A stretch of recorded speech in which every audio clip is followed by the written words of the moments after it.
Good morning student. हमारा topic है revise simplex method MSc semester third mathematics paper third और इसका part है 2। इससे पहले के वीडियो में हमने रिवाइज सिंप्लेक्स मेथड से रिलेटेड एक क्वेश्चन सॉल्व किया था। उसमें हमने स्लैक वेरिएबल जो प्रॉब्लम थी वो लेस देन की थी और स्लैक वेरिएबल लेकर उसको सॉल्व किया था। आज हम ऐसी प्रॉब्लम लेते हैं जिसमें सरप्लस और आर्टिफिशियल वेरिएबल को लेकर उसको सॉल्व करेंगे। तो क्वेश्चन है minimise z equal to x1 plus 2x2 such that 2x1 plus 5x2 greater than equal to 6, x1 plus x2 greater than equal to 2 and x1 x2 greater than equal to 0। तो solution, सबसे पहले तो ये minimise की problem है।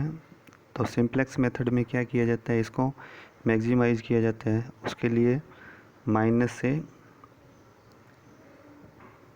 Multiply करेंगे तो maximise minus Z equal to, और साथ में ही जो हमें कंस्टेंट दे रखे हैं वो ग्रेटर देन के, तो उसमें सरप्लस वेरिएबल्स और आर्टिफिशियल वेरिएबल्स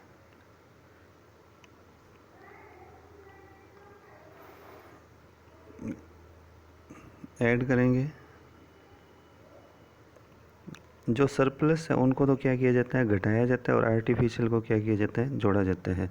तो जो हमारी मिनिमाइज की प्रॉब्लम है, अगर माइनस से मल्टीप्लाई करेंगे तो क्या हो जाएगा, maximise minus Z equal to minus x1 minus 2x2 plus 0x3 plus 0x4 और माइनस m x5 और माइनस m x6। जो कंस्टेंट है 2x1 plus 5x2 minus x3 plus 0x4 plus x5 plus 0x6 equal to 6, x1 plus x2 plus 0x3 minus x4 plus 0x5 plus x6 equal to 2, और x1 से लेकर x6 सभी क्या होंगे, positive होंगे। x3 और x4 surplus variables and x5 x6 artificial variables. x5 and x6 make basis equal to 1 0 0 1, 2 into 2 की unit matrix. The given LPP in matrix forms A equal to, तो matrix में 2 5 minus 1 0 1 0 1 1 0 minus 1 0 1।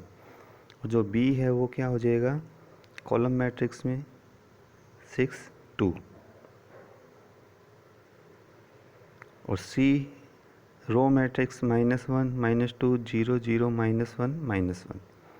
Auxiliary matrix B cap equal to, तो B cap की matrix क्या होती है, B 0 minus CV और 1। तो B कैप इक्वल टू, इसमें B की वैल्यू और CV की वैल्यू पुट कर देंगे। CV क्या है हमारे पास, माइनस m, ये रो मैट्रिक्स है, इसमें पुट की तो क्या आ जाएगा, B कैप आ जाएगा 1 0 0 0 1 0, माइनस से मल्टीप्लाई करेंगे तो क्या हो जाएगा, प्लस का m और 1। इसी तरह से B कैप इन्वर्स फाइंड करेंगे तो वो क्या होता है, मैट्रिक्स के अंदर B minus B inverse 0 CB B inverse और 1, तो B इन्वर्स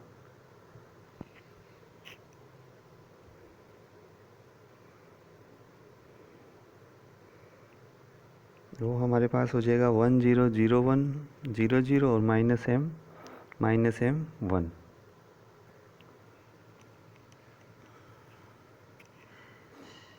CB को B इन्वर्स से मल्टीप्लाई करेंगे तो इसी तरह से A कैप क्या होता है, मैट्रिक्स के अंदर A माइनस C, और इसकी वैल्यू क्या हो जाएगी, 2 5 minus 1 0 1 0 1 1 0 minus 1 0 1 1 2 0 0 m। Net evaluation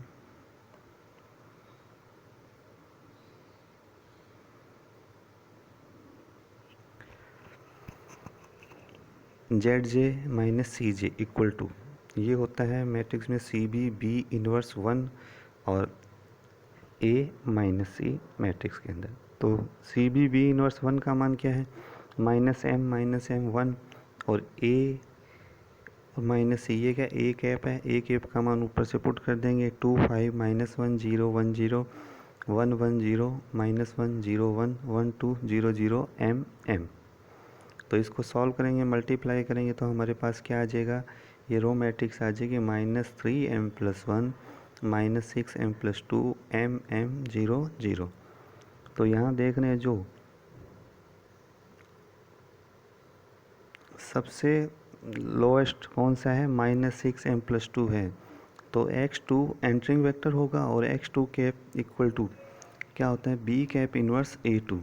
तो b कैप इन्वर्स की वैल्यू और a2 हमारे पास क्या है 5 1 2 है, तो ये वैल्यू पुट करेंगे। b कैप इन्वर्स है 1 0 0 0 1 0 -m 1 मैट्रिक्स के अंदर, और ये 5 1 2 ये भी मैट्रिक्स के अंदर। तो दोनों को मल्टीप्लाई करेंगे तो मैट्रिक्स में क्या आ जाएगा, जो कॉलम मैट्रिक्स आएगी 5 1 -6m+2। और X B cap equal to होता है बी कैप इन्वर्स और small B cap equal to B cap inverse matrix के अंदर 1 0 0 0 1 0 -m 1, और बी कैप कॉलम मैट्रिक्स 6 2 0। दोनों को मल्टीप्लाई किया तो क्या आएगा 6 2 -8m मैट्रिक्स में। First simplex revise simplex table.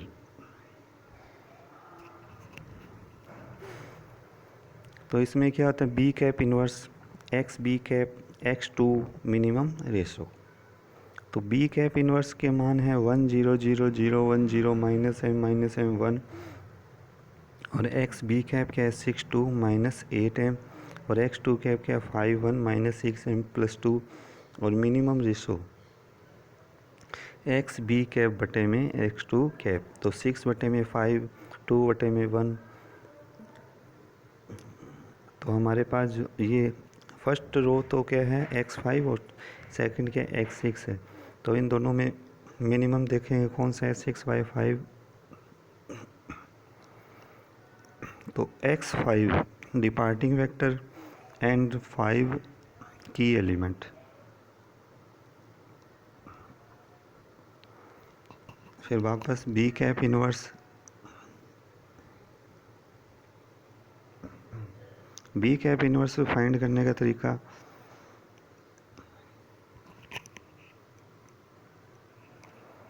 सबसे पहले तो जो की एलिमेंट है उससे पूरी रो को भाग दिया जाता है। जैसे जो हमारे पास फर्स्ट रो आएगी वो क्या आएगी, भाग दे देंगे तो 1 5 5 0 0। और फिर सेकंड रो फाइंड करनी है तो वो कैसे आएगी, सबसे पहले तो इसको ऐसे का ऐसे लिख दिया जाएगा 0 1 0। फिर इसका जो की एलिमेंट के नीचे एलिमेंट है उसको जो नई रो हमने लिखी है फर्स्ट उससे मल्टीप्लाई करके उसके नीचे लिखेंगे और फिर उनको घटा देंगे तो क्या आएगा -1/5 1 और 0। इसी तरह से थर्ड रो सेम वैसे का वैसे ही, पहले तो उस रो को ऐसे का ऐसे लिखेंगे, फिर इसका जो की एलिमेंट के नीचे जो एलिमेंट है -6m+2 इसको फर्स्ट रो से मल्टीप्लाई करके उसके नीचे रखेंगे और उन दोनों को घटा देंगे तो हमारे पास आएगा m-2 बटे में 5 -m 1। जैसा हम सिंप्लेक्स मेथड में करते थे उसी तरह से इसमें भी करेंगे। बी कैप इन्वर्स हमारे पास ये वैल्यू आ जाएगी। अब नेट इवोल्यूशन ZJ - CJ, तो वो क्या होता है मैट्रिक्स के अंदर CB बी कैप इन्वर्स 1 और A कैप। तो इसमें आपको याद रखना है कि जो हमारे बी कैप इन्वर्स में जो थर्ड रो आती है वो CB बी कैप इन्वर्स और 1 की वैल्यू होती है। तो इसको ऐसे कैसे लिखेंगे m-2 बटे में 5 -m 1, और जो A कैप है उसकी वैल्यू 2 5 -1 0 1 0 1 1 0 -1 0 1 1 2 0 0 m मैट्रिक्स में। तो इसको सॉल्व करेंगे तो हमारे पास रो मैट्रिक्स आ जाएगी -3m+1 बटे में 5 0 -m+2 बटे में 5 m 6m-2 बटे में 5 0। Since Z1 - C1 is most negative, so X1 cap is entering vector। तो x1 कैप क्या होता है, बी कैप इन्वर्स a1। तो बी कैप इन्वर्स की वैल्यू जो नई वाली हमने फाइंड की वो लिखेंगे मैट्रिक्स में 1/5 0 0 -1/5 1 0 m-2/5 -m1। और a1 की वैल्यू ऊपर से जो हमारे पास ए कैप है उसमें फर्स्ट 2 1 1 वाला कॉलम आ जाएगा, दोनों को मल्टीप्लाई करेंगे तो कॉलम मैट्रिक्स क्या आएगा 2/5 3/5 -3m + 1/5। और फिर वापस वही X B cap equal to B cap inverse B cap equal to, तो बी कैप इन्वर्स की वैल्यू जो हमने नई फाइंड की है वो 1/5 0 0 -1/5 1 0 m-2/5 -m1 मैट्रिक्स में। और बी कैप क्या है, ये कॉलम मैट्रिक्स 6 2 0, दोनों को मल्टीप्लाई किया सॉल्व करेंगे तो 6/5 4/5 -4m -12/5। Second revised simplex table, B cap inverse X B cap X 1 cap और मिनिमम रेशो। तो x2 एंटरिंग वेक्टर था और x5 डिपार्टिंग था, तो x5 की जगह x2 आ जाएगा 1/5 0 0 x6 -1/5 1 0 m-2/5 -m1। और एक्स बी कैप क्या है 6/5 4/5 -4m -12/5।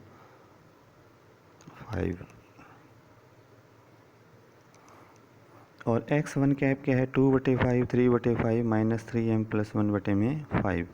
मिनिमम रेशो 6/5/2/5, तो क्या आ जाएगा 3 आ जाएगा 4/5/3/5 4/3, तो ये मिनिमम होगा।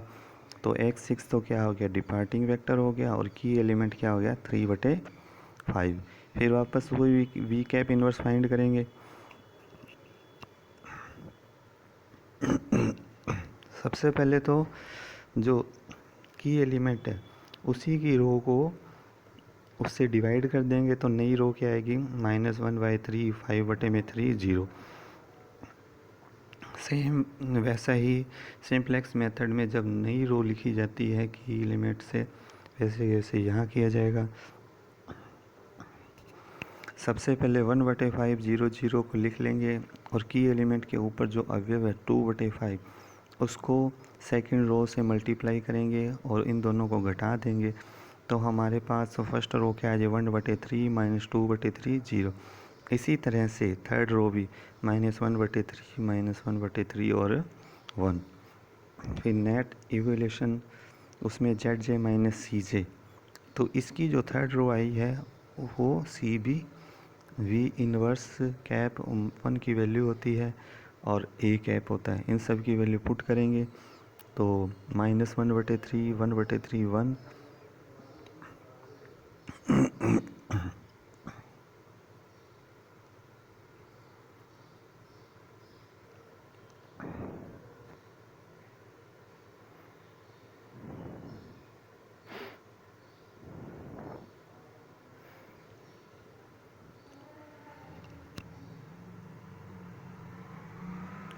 और A कैप की वैल्यू 2 5 -1 0 1 0 1 1 0 -1 0 1 1 2 0 0 m।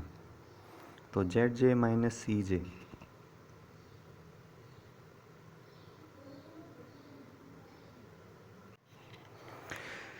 जो ZJ -CJ है उसमें हमने वैल्यू लिखी है -1/3, तो ये -1/3 पढ़ेंगे यहाँ पर और 1 है, क्योंकि हमारा जो बी कैप इन्वर्स में थर्ड रो आती है वो ही ZJ -CJ में CB बी कैप इन्वर्स और 1 की वैल्यू होती है। यहाँ -1/3 है -1/3 और 1 है, तो इसमें बीच में जो 1/3 है उसको -1/3 पढ़ेंगे।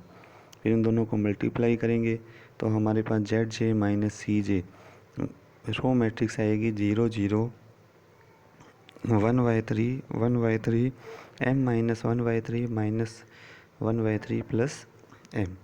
Since all ZJ -CJ greater than equal to 0, it is an optimal stage and optimal solution is given by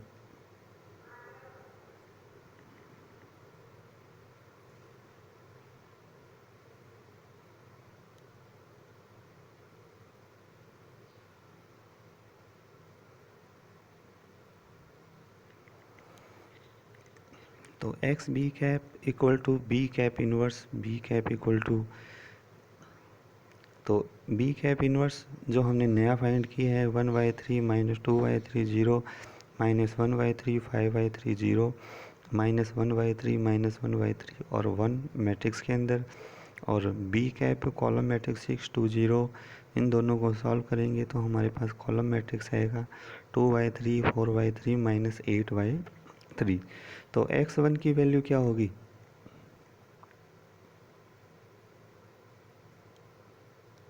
4/3, और x2 की क्या 2/3 होगी। x1 4/3 क्योंकि इसमें x6 की जगह क्या आया था, एंटर क्या हो रहा था, x1 हो रहा था। तो जो सेकंड वैल्यू होगी वो x1 की होगी और फर्स्ट वाली वैल्यू होगी वो x2 की होगी। तो x1 की वैल्यू तो होगी 4/3 और x2 की क्या 2/3। फिर maximise minus Z equal to, इसको सॉल्व करेंगे तो क्या आएगा -8/3 आएगा, और minimise Z equal to minus से मल्टीप्लाई करेंगे तो 8/3, ये इसका आंसर।